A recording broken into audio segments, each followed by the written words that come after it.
अस्सलाम वालेकुम स्टूडेंट्स, उम्मीद है आप सब खैरियत से होंगे। और पिछली वीडियो के अंदर हमने डिस्कस किया था, स्टार्ट किया था टॉपिक ऑफ डाइजेशन। और डाइजेशन के अंदर हमने डिस्कस कर लिया था structure of oral cavity, structures present in oral cavity, यानी ओरल कैविटी के अंदर क्या क्या स्ट्रक्चर्स प्रेजेंट होते हैं और ओरल कैविटी किस तरह की होती है, ये चीज़ें हमने डिस्कस की थी। अब जो है हम उससे आगे के टॉपिक को डिस्कस करेंगे। पिछली वीडियो में टेस्ट भी दिया था और इसी के साथ साथ सेम इसी तरह से इस वीडियो के अंदर भी, इस वीडियो के आखिर में भी आपके पास एक टेस्ट होगा। अच्छा जी, फंक्शंस ऑफ ओरल कैविटी हमारा टॉपिक है। यहाँ पर गिवन है कि ओरल कैविटी जो है वो कुछ फंक्शंस परफॉर्म करता है, कुछ स्पेसिफिक फंक्शन परफॉर्म करता है। लास्ट वीडियो के अंदर हमने सिर्फ स्ट्रक्चर को पढ़ा था। अच्छा जी, सबसे पहला जो फंक्शन है यहाँ पर वो क्या गिवन है, that is selection of food. Food की सिलेक्शन। अब फूड्स की सिलेक्शन से क्या मतलब है, जब हम खाना खा रहे होते हैं तो ऑब्वियसली उस खाने के अंदर कोई भी हार्मफुल सब्सटेंस हो सकता है, या फिर वो टेस्टलेस फूड हो सकता है, या फिर कोई ऐसा फूड हो सकता है दैट में हार्म आवर हेल्थ या बॉडी। तो अब क्या होता है, सबसे पहले हम क्या करते हैं, फूड को हम पहले स्मेल करते हैं और उसको फील करते हैं by the help of our nose, यानी नाक के ज़रिए से हम उसको स्मेल करते हैं कि सही है, यानी अगर हमें वो स्मेल से ही ख़राब लग रही होती है तो हम उसको नहीं खा रहे होते हैं। देख रहे होते हैं फूड को, हाथ से टच करते हैं कि भाई कहीं बहुत ज़्यादा फूड बहुत ज़्यादा हार्ड तो नहीं है, या एक्स वाई जेड। अच्छा जी, फिर जब हमने फूड खा लिया, फूड जब हमारे ओसोफेगस में एंटर हो गया, तो फिर उसको टेस्ट करने के लिए हमारे पास टंग मौजूद होता है, which is tested by our tongue. अगर उस फूड का टेस्ट कोई कड़वा होता है, बिटर होता है, कुछ होता है, तो हम उसको स्पिट आउट कर सकते हैं, या हमें पसंद नहीं आता तो we usually spit it out. तो ये एक हमारे पास ओरल कैविटी के फंक्शन में से आता है। अब उस फूड के अंदर कोई हार्ड मटेरियल शामिल है, तो जब हम उस फूड को चबा रहे होते हैं टीथ के ज़रिए से, और हमारे ओरल कैविटी में मिक्सअप हो रहा होता है टीथ और टंग के ज़रिए से, तो अगर कोई इसमें हार्ड ऑब्जेक्ट होता है, कोई ऐसी चीज़ होती है जिसकी वजह से दैट में कॉज पेन, जिसकी वजह से हर्ट हो सकती है हमारा डाइजेस्टिव सिस्टम, तो वो हमें पहले ही सेंस हो जाता है। जैसे कि कोई पीस ऑफ बोन है या कुछ भी है, कोई हार्ड पीस जो है खाने में आ गया, तो इससे पहले अब उसको इनगल्फ करे, वो स्टमक में चला जाए या फिर इसोफेगस में आके नुकसान पहुंचाए, तो उससे पहले हम उसको माउथ में ही सेंस कर लेते हैं। तो यानी ये हमें फूड की हार्डनेस से, कोई इस तरह की सब्सटेंस से प्रोटेक्ट भी कर रहा है और हमें फूड सेलेक्ट करने में हेल्प भी कर रहा है। अगला जो फंक्शन होता है, नेक्स्ट फंक्शन है, वो है ग्राइंडिंग ऑफ फूड। यानी जब फूड खा लिया तो ऑब्वियसली उस फूड को ग्राइंड करना है, उस फूड को ब्रेक करना है उसके स्मॉल कंपोनेंट में। तो सबसे पहले क्या होता है, फूड जो होता है वो मिक्स होता है। Food is mix and chewed by the action of teeth and tongue. ज़बान और दांत के ज़रिए से हम उस फूड को चबा रहे होते हैं, और ज़बान के ज़रिए से वो फूड हमारे माउथ में स्लाइवा के साथ मिक्स हो रहा होता है, और वो जो फूड की जो मूवमेंट होती है, उस मूवमेंट में टंग हमारी हेल्प करता है। तो और उसको चबाने का काम किसका होता है, उसको मिक्स ग्राइंड करने का काम होता है टीथ का, जिससे क्या होता है, वो फूड जो है स्मॉल पीसेस में ब्रेक हो जाता है। जो हमने खाना लिया होता है वैसे सबसे पहले हम उसको हाथ से तोड़ते हैं, या फिर जब उसको खाते हैं तो वो माउथ के अंदर जाके च्युइंग के ज़रिए से, मेस्टिकेशन के ज़रिए से जो है वो स्मॉल फ्रेगमेंट में, छोटे छोटे फ्रेगमेंट्स में ब्रेक हो जाता है। तो अब इस चीज़ के लिए बेटा क्या होता है, इस चीज़ के लिए ये जो च्युइंग का प्रोसेस होता है, इस प्रोसेस को हम मेस्टिकेशन कहते हैं। The process of chewing is called as mastication. सही है। तो मेस्टिकेशन का जो मेन काम है वो कौन करता है, टीथ करता है। यानी इसमें च्युइंग का काम कौन कर रहा होता है, टीथ का, और उसमें जो मूवमेंट होती है फूड की वो टंग करवा रहा होता है। तो क्या यही दो स्ट्रक्चर्स रिस्पॉन्सिबल होते हैं? नहीं, ऐसा नहीं है कि ये दो स्ट्रक्चर रिस्पॉन्सिबल नहीं है। इसके अलावा ऑब्वियसली ये जो टीथ जो काम कर रहा होता है, ये जो हमारे मैंडिबल्स, ये देखें यहाँ पे मैंने डायग्राम शो की है, ये डायग्राम मौजूद है केपीके की बुक में। सही है, खैबर पख्तूनख्वा की जो बायोलॉजी की बुक है उसमें मौजूद है। तो ये देखें, ये जो अपर जॉ और लोअर जॉ हमारे मूव कर रहे होते हैं, उसकी मूवमेंट की वजह से ही फूड बीच में मौजूद होता है हमारा, और इन दोनों की मूवमेंट की वजह से ही वो फूड हमारे टीथ के साथ कोलाइड करता है और मिक्सअप होता है। तो ये जो मूवमेंट होती है अपर जॉ और लोअर जॉ की, ये मसल्स की वजह से होती है। तो दो मेजर मसल्स होते हैं, ये डायग्राम के अंदर यहाँ पे शो किया है मैंने। एक ये टेम्पोरालिस मसल और दूसरा है मेसेटर मसल्स। तो मेसेटर मसल्स ये वाले जो हमारे गाल में मौजूद है, और टेम्पोरालिस मसल ये वाले। तो जब भी आप चबा रहे होते हो फूड को तो आप फील करोगे कि ये दो मसल्स जो है आपके गालों में और आपके फेस पे, ये इसकी मूवमेंट की वजह से आपके मैंडिबल्स जो है, मैक्सिला और मैंडिबल्स जो है मूव कर रहे होते हैं, मैंडिबल्स मूव कर रहे होते हैं। तो जिसकी वजह से तीत जो है हमारे फूड के साथ कोलाइड करता है, स्ट्राइक करता है, और फिर जो है हम उस फूड को चबा पाते हैं। तो ये दो हमारे मसल्स हैं। इसके अलावा कुछ माइनर मसल्स भी होते हैं जो हमारे माउथ को यानी ओरल कैविटी के अंदर फूड को मूव करने में हेल्प कर रहे होते हैं। तो ये जो मैंडिबल की मूवमेंट है ये मेजरली मेसेटर और टेम्पोरालिस की वजह से और कुछ माइनर मसल्स हैं जिनकी वजह से हो रही होती है। तो that may cause the movement of our jaws. अच्छा जी, यहाँ पर मैंने एक एमसीक्यूज़ दिया है इससे रिलेटेड कि भाई structures that help in mastication. ये एमसीक्यूज़ है, structure that help in mastication. कौन कौन से स्ट्रक्चर मैस्टिकेशन में हेल्प करते हैं? ऑब्वियसली टीथ की वजह से ही हो रही होती है, टंग मिक्सिंग करने में हेल्प करता है, और मसल जॉस की मूवमेंट में हेल्प करता है। तो इसका जो करेक्ट ऑप्शन होना चाहिए, करेक्ट ऑप्शन वो है ऑल ऑफ देम। दो सब की वजह से ही मूवमेंट हो रही होती है, तब जाके जो है वो फूड को हम ग्राइंड कर पाते हैं। तो that's about the grinding of fruit. अब आते हैं डाइजेशन की तरफ। तो भाई डाइजेशन कैसे होती है? डाइजेशन के लिए डाइजेशन दो तरीके से होती है ऑब्वियसली। मैकेनिकल डाइजेशन जो कि टीथ की वजह से हो रही है, मैस्टिकेशन की वजह से हो रही है, और दूसरा है केमिकल डाइजेशन जो कि एंजाइम्स की वजह से मदद से होती है, जो कि सलाइवा में प्रेजेंट होता है। अच्छा जी, मैस्टिकेशन जो हम चबा रहे होते हैं जिसकी वजह से फूड छोटे छोटे फ्रेगमेंट्स में ब्रेक हो जाता है, जिसकी वजह से फूड का सरफेस एरिया बढ़ जाता है। यानी एक जो सॉलिड मास होता है फूड का वो फिर छोटे छोटे छोटे छोटे फ्रेगमेंट्स में ब्रेक हो जाता है, जिसकी वजह से फूड का सरफेस एरिया जो है ना वो बढ़ जाता है। और जब सरफेस एरिया बढ़ चुका होता है तो एंजाइम के एक्शन में, यानी एंजाइम जो है वो ज़्यादा एफिशिएंटली वर्क कर सकता है, यानी रेट ऑफ रिएक्शन जो है वो इंक्रीज़ हो जाता है। तो इसका मतलब है कि ये जो मैकेनिकल ब्रेकडाउन है डाइजेशन की, that also assist in chemical breakdown as well. अच्छा जी, और केमिकल ब्रेकडाउन किसकी वजह से होती है? सलाइवा की वजह से होती है। तो saliva is the one of the main component that help in chemical digestion. तो केमिकल डाइजेशन सलाइवा की वजह से हो रही है। और सलाइवा की जो कॉम्पोजिशन है, हम सबसे पहले सलाइवा की कॉम्पोजिशन को पढ़ लेते हैं कि सलाइवा के अंदर क्या क्या चीज़ें शामिल होती हैं, क्या क्या चीज़ों से, किन किन चीज़ों से जो है सलाइवा एक्चुअल में बना होता है। तो सबसे पहले जो कॉम्पोजिशन में जो सबसे पहला पार्ट है वो है वाटर एंड म्यूकस का।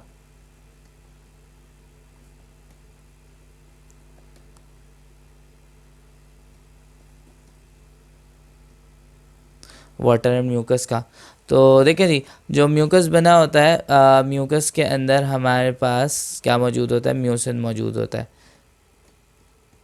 अच्छा, व्हाट्स दैट? म्यूसिन क्या है? म्यूसिन जो है it is a proteoglycan, it is a conjugated molecule which is made up of from proteins and glucose. तो म्यूसिन जो है ये प्रोटियोग्लाइकन है जो कि स्लाइवा को लुब्रिकेटिंग प्रॉपर्टी देता है। It give the saliva lubricating property, ताकि वो फूड को लुब्रिकेट कर सके। फूड्स में जो फूड हमारा ओएसोफेगस से फ्लो होगा तो उसमें फ्रिक्शन कम हो सके, तो ये लुब्रिकेशन में हेल्प करता है। और वाटर का काम क्या होता है? वाटर जो है, वाटर क्या करता है? सलाइवा लुब्रिकेशन दे रहा है, और वाटर जो है क्या कर रहा है? मॉइस्चर कर रहा है फूड को, यानी मॉइस्चराइज कर रहा है, मॉइस्चर दी फूड। तो मॉइस्चराइज कर रहा होता है फूड को वाटर। अच्छा जी, ये तो पहला कंपोनेंट है। दूसरा कंपोनेंट क्या होता है भाई? दूसरी चीज़ क्या होती है हमारे सलाइवा के अंदर?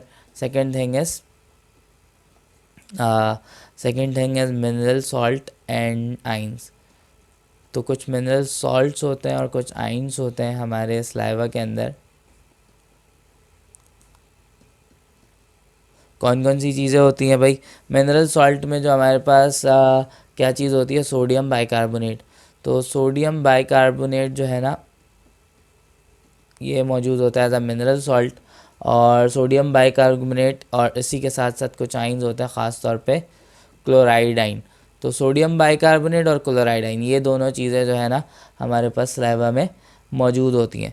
इनका फंक्शन क्या होता है, दे आर एंटीसेप्टिक, यानी इनका एक फंक्शन ये है कि ये एंटीसेप्टिक होता है, यानी बैक्टीरिया की ग्रोथ को रोकते हैं, यानी माइक्रो ऑर्गेनिज्म को ग्रो करने से रोक रहे होते हैं। और सबसे इम्पोर्टेंट फंक्शन है, दे स्टेबलाइज द पीएच, यानी पीएच को स्टेबलाइज करते हैं। जो पीएच होता है हमारे फूड का, उसको स्टेबलाइज कर रहे होते हैं। और इसी के साथ साथ ये जो क्लोराइड आयन है, ये एंजाइम की एक्टिविटी को बढ़ाता है, एज अ को फैक्टर एक्ट कर रहा होता है, एंजाइम की एक्टिविटी को इंक्रीज़ करता है, यानी एज अ को फैक्टर एक्ट करता है। तो ये 3 काम होता है। ये एंटीसेप्टिक होता है, इन्फेक्शन को रोक रहा होता है, पीएच को स्टेबलाइज करता है, और एज अ को फैक्टर वर्क करता है ताकि एंजाइम की एक्टिविटी बढ़ सके। अच्छा, एक और चीज़ है जो कि पंजाब बोर्ड में लिखी है, वो मैं यहाँ पर लिख देता हूँ। अच्छा, ये सलाइवा की पूरी कॉम्पोजिशन मैं पंजाब बोर्ड से पढ़ा रहा हूँ। अभी जो चीज़ें पढ़ाई थी इससे पहले वो केपीके बोर्ड और बलूचिस्तान बोर्ड से थी। अच्छा जी, पंजाब बोर्ड में क्या बात लिखी है कि जो फ्रेश सलाइवा होता है आपके पास, उसका पीएच जो है ना वो अल्कलाइन होता है स्लाइटली। फ्रेश सलाइवा का पीएच जो है कितना होता है, पीएच जो है नियरली 8 होता है, यानी 7.8 और 8 के करीब होता है। लेकिन जैसे ही सलाइवा प्रोड्यूस हो जाता है तो उसमें से कार्बन डाइऑक्साइड मॉलिक्यूल रिलीज़ हो जाता है। कार्बन डाइऑक्साइड मॉलिक्यूल जो है ना रिलीज़ होता है सलाइवा जब प्रोड्यूस हो चुका होता है, तो जिसकी वजह से जो है उसका पीएच डिक्लाइन हो जाता है और 6 to 7 पे आ जाता है, 6 से 7 पे आ जाता है। तो खैर, ये जो 6 से 7 का पीएच है ये थोड़ा सा न्यूट्रल होता है, न्यूट्रल के करीब होता है, बहुत सी स्लाइटली एसिडिक होता है। तो जिसकी वजह से ये एक आइडियल पीएच होता है अमाइलेस के लिए फंक्शन परफॉर्म करने के लिए। अच्छा जी, कुछ एमसीक्यूज़ मैं आपके सामने यहाँ पर डिस्कस कर लूँ। कुछ चीज़ें जैसे कि भाई एमसीक्यूज़ मैंने यहाँ लिखा नहीं है, मैं ज़रा समझा देता हूँ। जैसे कि भाई आपके पास एमसीक्यूज़ पूछा गया कि भाई fresh saliva has a pH of, fresh saliva का पीएच क्या हो सकता है।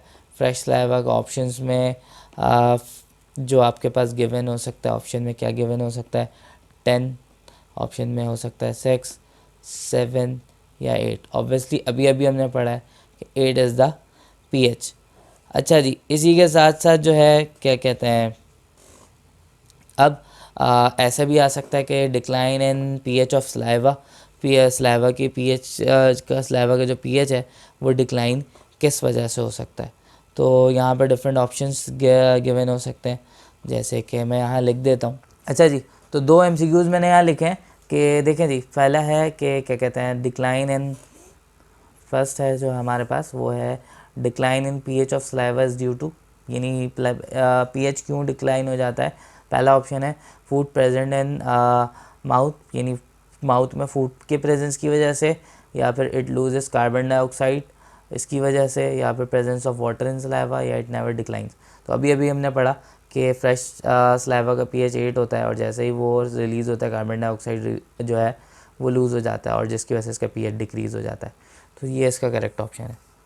अच्छा जी, एक और चीज़ है बेटा, जो सलाइवा है हमारे पास, उस सलाइवा के अंदर लाइसोजाइम और इम्यूनोग्लोबिन्स भी होते हैं, यानी सलाइवा ऑल्सो कंटेन, सलाइवा के अंदर हमारे पास एक एंजाइम है लाइसोजाइम, तो लाइसोजाइम भी होता है और इसी के साथ साथ इम्यूनोग्लोबिन भी होता है। तो लाइसोजाइम और इम्यूनोग्लोबिन भी होता है, यानी एंटीबॉडीज़ भी होती हैं। तो एंटीबॉडीज़ भी होंगी और क्या कहते हैं हमारे पास लाइसोजाइम भी होगा, ये दोनों चीज़ें होंगी। तो lysozyme it is a bacteriolytic enzyme, और इम्यूनोग्लोबिन जो है ऑब्वियसली एंटीबायोटिक है, तो ये बैक्टीरिया के अगेंस्ट एक्ट करेगा, तो जिसकी वजह से सलाइवा जो है इम्यून सिस्टम में भी अपना रोल प्ले करता है। उसी से रिलेटेड मैंने एक एमसीक्यूज़ लिखा है, द इम्यून या defence action of saliva is due to, यानी इम्यून और डिफेंस एक्शन सलाइवा का किस वजह से होता है। पहला ऑप्शन है मिनरल सॉल्ट एंड क्लोराइड आइन, क्या मिनरल सॉल्ट और क्लोराइड आयन की वजह से होता है, लाइसोजाइम की वजह से होता है, इम्यूनोग्लोबिन की वजह से होता है, ऑल ऑफ देम? तो ऑब्वियसली मिनरल और सॉल्ट और क्लोराइड आयन की वजह से मैंने अभी ऊपर बताया कि इनका एक्शन एंटीसेप्टिक भी होता है, यानी ये पैथोजन के अगेंस्ट भी वर्क कर रहे होते हैं। और लाइसोजाइम तो है ही बैक्टीरियोलाइटिक एंजाइम, और इम्यूनोग्लोबिन इज़ अ एंटीबॉडी, तो इसका ऑप्शन होगा ऑल ऑफ देम। तो ये इसका सही ऑप्शन होगा। अच्छा जी, तो ये हमने किया, ये अभी तक हमने स्लाइवा के रोल पर। अब ज़रा हम ये देखते हैं कि डाइजेस्टिव रोल क्या होता है। अभी तक हमने डिफरेंट चीज़ें पढ़ी, कॉम्पोजिशन पढ़ी है स्लाइवा की। अब ज़रा ओरल कैविटी के अंदर जो है स्लाइवा के अंदर डाइजेस्टिव एंजाइम्स भी प्रेजेंट होते हैं, उसके बारे में ज़रा देख लेते हैं। डाइजेस्टिव एंजाइम में जो सबसे पहले हमारे पास है वो सलाइवरी अमाइलेज है। तो सलाइवरी अमाइलेज, तो सलाइवरी अमाइलेज जो है, सलाइवरी अमाइलेज इसलिए क्योंकि सलाइवरी अमाइलेज जो है ना वो आपका जाके स्मॉल इंटेस्टीन में भी होता है, यानी पेनक्रियाटिक जूस में भी होता है, तो स्मॉल इंटेस्टीन में भी रिड्यूस होता है, तो उसको हम पेनक्रियाटिक अमाइलेज कहते हैं। और स्लाइवा में जो होता है उसको सलाइवरी अमाइलेज कहते हैं। इसका काम क्या होता है? अमाइलोज यानी स्टार्च को ब्रेक करना। स्टार्च को ब्रेक करता है किस में? माल्टोज में और डेक्स्ट्रिन में। अच्छा जी, तो अकॉर्डिंग टू फेडरल बुक ज़्यादा डाइजेशन स्टार्च की इस ओरल कैविटी में हो नहीं पाती है। सिर्फ और सिर्फ 3% से लेके 5% तक की जो डाइजेशन है स्टार्च की, वो क्या कहते हैं, ओरल कैविटी में होती है, and rest of the digestion जो है वो आपके उस पर होती है, स्मॉल इंटेस्टीन में होती है। अच्छा जी, इसके अलावा जो है प्रोटीन की डाइजेशन तो बिल्कुल भी नहीं होती, प्रोटीन की डाइजेशन नहीं होती, लेकिन फ़ैट की थोड़ी बहुत डाइजेशन होती है, क्योंकि यहाँ पे लिंगुअल लाइपेज प्रेजेंट होता है, यानी लिपिड ब्रेकिंग एंजाइम प्रेजेंट होता है। लिंगुअल लाइपेज जो है एक ग्लैंड होता है जिसका नाम है एबनर्स ग्लैंड। एबनर्स ग्लैंड जो कि टंग की डोर्सल साइड में प्रेजेंट होता है, टंग की डोर्सल साइड यानी पीछे के वाले हिस्से में प्रेजेंट होता है, टंग के पीछे के हिस्से में प्रेजेंट होता है, जिससे लिंगुअल लाइपेज रिलीज़ होता है। ये बात जो है केपीके की बुक में लिखी है। तो यहाँ से लिंगुअल लाइपेज रिलीज़ होता है, और ये लिंगुअल लाइपेज का काम क्या होता है? एसाइल ग्लाइसरोल को ब्रेक करना। अब ऑब्वियसली अब आपको पता है कि फ़ैट की ब्रेकडाउन जो है विदाउट इमल्सिफिकेशन हो नहीं सकती, तो ये इसको थोड़े बहुत एसाइल, जो लार्ज एसाइल ग्लाइसरोल है उसको स्मॉल फ्रैगमेंट्स में कन्वर्ट कर देता है, बिल्कुल माइनर क्वांटिटी में, यानी लिपिड की डाइजेशन ओरल कैविटी में ना होने के बराबर है, यानी नेग्लिजिबल क्वांटिटी में डाइजेशन होती है। अच्छा जी, तो ओरल कैविटी के अंदर अभी तक हमने क्या क्या फंक्शन पढ़े, जिसमें अभी तक हमने ओरल कैविटी के बारे में चीज़ें पढ़ी है कि भाई ये फूड की सिलेक्शन में हेल्प करता है, फूड की सिलेक्शन में, फूड को ग्राइंड करने में और डाइजेशन में। अब एक और चीज़ है स्वेलोइंग, लेकिन बहुत ज़्यादा लंबी हो जाएगी वीडियो। स्वेलोइंग का प्रोसेस मैं अगले वीडियो में, नेक्स्ट वीडियो के अंदर मैं डिस्कस करूँगा। तो नेक्स्ट वीडियो में हम स्वेलोइंग का प्रोसेस डिस्कस करेंगे। अच्छा, इसका टेस्ट जो है वो डिस्क्रिप्शन बॉक्स में गिवन है, तो आप वहाँ से अटैम्प्ट कर सकते हो। होपफुली आपको वीडियो समझ में आई होगी। तो अगर समझ में आई है तो वीडियो को लाइक ज़रूर करना, चैनल को सब्सक्राइब करना। और मैं आपका टीचर डॉक्टर मोहम्मद हबीब अमीन, अगली वीडियो में इससे आगे के टॉपिक को डिस्कस करेंगे। थैंक यू सो मच बेटा, अपना ख्याल रखिएगा। अल्लाह हाफ़िज़।